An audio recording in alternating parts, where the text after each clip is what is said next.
বাংলাদেশের সম্পর্ক ঐতিহাসিক, বহুদিন থেকেই এই সম্পর্ক, অতীশ দীপঙ্কর তার আগে থেকেই এই সম্পর্ক চলে এসেছে।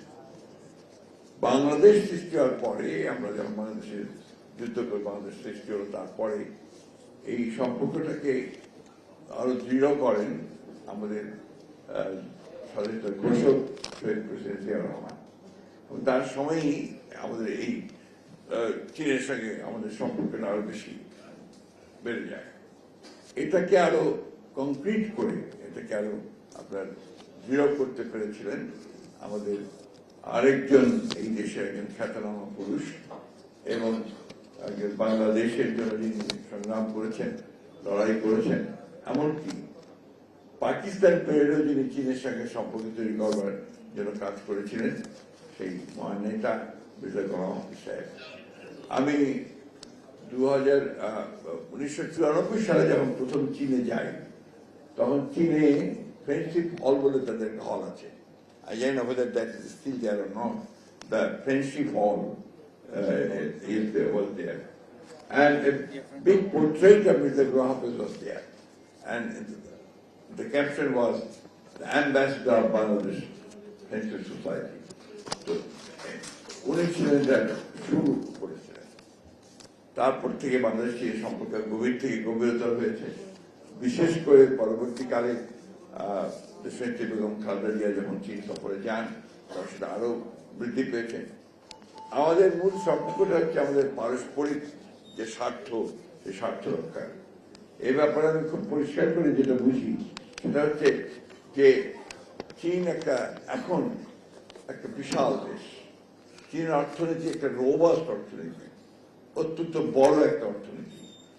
আমরা সেই তুলনায় অনেক ক্ষুদ্র, এবং চীন গত 50 বছরে যে পরিমাণ উন্নতি করেছে বিজ্ঞানে, তার প্রযুক্তিতে, এটা একটা অভাবনীয়, একটা ম্যাজিক্যাল একটা ডেভেলপমেন্ট হচ্ছে। এর লাভটুকু যদি আমরা নিতে পারি, তাহলে আমরা কিছুটা এগিয়ে যেতে পারি।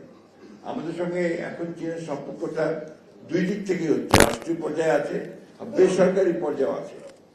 চীনে আমি বেশ কয়েকবার গেছি, এখন দেখছি রিসেন্টলি দেখছি যে আমাদের ছেলেরা তারা চীনে যাচ্ছে, চীনে পড়াশোনা করছে, সেখানে তারা প্রযুক্তিগুলো নিয়ে কাজ করছে, ব্যবসা করছে। অনেক ছেলে ভালো ব্যবসা করছে। আমাদের সামনে একজন বসে আছেন যিনি চীনে পড়াশোনা করেছেন, চীন ইউনিভার্সিটিতে পড়িয়েছেন এবং চীনের একজন সুন্দরী মহিলাকে বিয়ে করেছেন। ফলে তার একটা নতুন একটা সম্ভাবনা সৃষ্টি হয়েছে চীন বাংলাদেশ সম্পর্ককে আরেকটা উচ্চতর স্তরে নিয়ে যাওয়া। আমরা যেটা লক্ষ্য করছি যে আমাদের ইয়াং ছেলেরা, আমাদের যুবকেরা, তারা চীনে যাচ্ছে, ব্যবসা করছে, চীনের প্রযুক্তি আনছে এবং এখানে তারা চীনের সঙ্গে বড় ব্যবসায়িক ক্ষেত্র তৈরি করেছে। আমাদের বাংলাদেশের প্রধানমন্ত্রী, আমাদের অত্যন্ত প্রিয় নেতা, ডায়নামিক নেতা, যিনি সম্পূর্ণ নতুন করে বাংলাদেশকে জগতের সামনে, বিশ্বের সামনে, আমাদের সামনে তুলে ধরার কাজ শুরু করেছেন, তারেক রহমান সাহেবের যে ভিজিট চায়নাতে, এই ভিজিট সেই সম্ভাবনাকে আরো বড় করে দিয়েছে। আমি এই ক্ষেত্রে অবশ্যই আমাদের চীনের অ্যাম্বাসেডর, রাষ্ট্রদূত, তার যে উদ্যোগ, তার যে আপনার ভূমিকা, এটাকে অবশ্যই অ্যাপ্রিসিয়েট করবো। I definitely appreciate your endeavor and your effort for establishing this great relationship with Bangladesh and China. In fact, he is a very aggressive diplomat, I must say that. I remember after the 5th of August of 1925, it's the 24. Most probably it was the 7th of August he met me. You remember that time.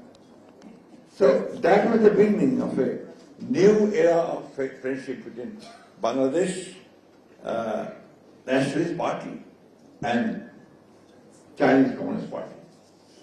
And আমি সত্য কথা বলতে চাই, চীনের communist পার্টির সঙ্গে আমাদের অনেক দীর্ঘদিনের। BNP as a political party, আমরা চীনের কমিউনিস্ট পার্টির সঙ্গে আমাদের সম্পর্ক দীর্ঘদিন।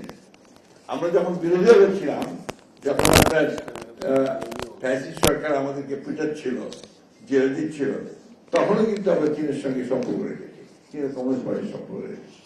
And I remember আমাকে আপনার দাওয়াত করা হলো, that was on the 2017, to attend a convention of all the political parties of the world. There were 116 political parties. Political parties were there from different world. Even the US Republican Party was also invited there. And President Xi Jinping, he in fact presided over the whole convention. I remember.